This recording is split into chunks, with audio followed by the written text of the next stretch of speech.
दूरदर्शन उच्च शक्ती प्रक्षेपण केंद्र पिंपळा धायगुडा या गावामधले टी व्ही सेंटर हे आज आपण पाहिलेलं आहे.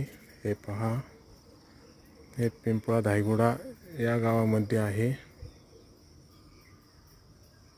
उच्च शक्ती दूरदर्शन केंद्र पिंपळा धायगुडा पहा.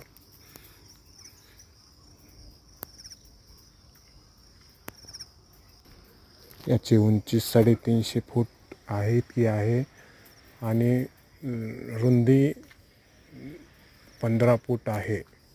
उंचीला 350 फूट आहे.